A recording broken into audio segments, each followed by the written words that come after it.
So about 23 years ago, my daughter was born, and I learned something almost immediately, that I suck at babies. There was so much crying, and she did not listen to any of my logical arguments as to why she should not cry. Apparently, she had some condition called colic, which is a medical speak for, holy cow, my baby cries a lot. So that first year sucked, but every year got incrementally better after that as she transitioned out of being a baby into being a human. And when she was 9, one day, she came to me and she said that she wanted a baby sister. And I could not say no fast enough to another colicky baby. So she offered an alternative. How about a cat? I am very allergic to cats. If I interact with them, I get covered in hives, I get wheezy. So this choice between a colicky baby or like a wheezy, hivey cat, that was my Sophie's choice. And although science apparently can't do anything about colic, it had been working on cat allergies. I've been following a company online called Allerka, which through genetic testing and selective breeding have developed the world's first hypoallergenic cats. And they were featured in Time magazine as Invention of the Year and all the morning shows. And the cats cost $8,000 each. I am not a classically trained cat appraiser, but I'm pretty sure the right price for a cat is about $8,000 less than that. But my wife was not deterred. She sent them an email and said, hey, let us know if you ever have a half price sale, har, har, har. Turns out, har, har, har, the guy, Simon, emails us back, their salesman, says, well, actually, you emailed at just the right time. I have a cat I was due to give to a family, but they're in transition of moving. I can't give it to them. If you want it, you can have it for half price. And I know that $4,000 is still a stupid amount of money to pay for a cat, but with my allergies, this is the only way I would ever be able to own one and get out of that whole baby sister thing. And so we chatted about it as a family, and we agreed it would be our Christmas present to each other that year, and we pulled the $4,000 trigger. And things happened very fast at that point. There were forms to fill out, and money to wire, and litter boxes to buy. And then we got an email from Simon saying that we're going to get our cat in 2 weeks, and we were so excited. And then the date got postponed, and then it got postponed again. And so I did a little more research on the company. This time when I Googled them, I added the word scam to my query.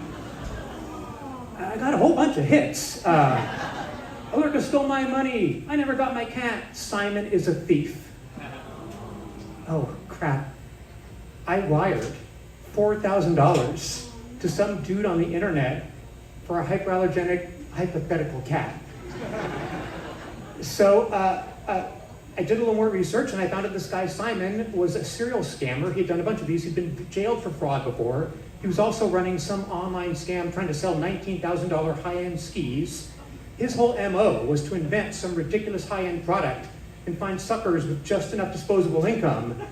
And apparently in the Venn diagram of suckers and just enough disposable income, that's where I live.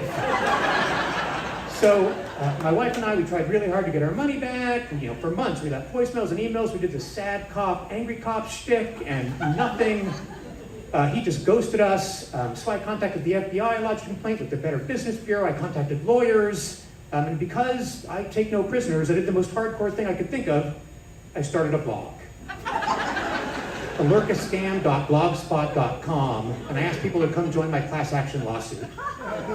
And people started to write in. A bunch of people said, yeah, I got ripped off too, I want to join the lawsuit. Other people said, oh, I was just about to send Simon money when I saw, this blog post, thank you, you saved me, $8,000.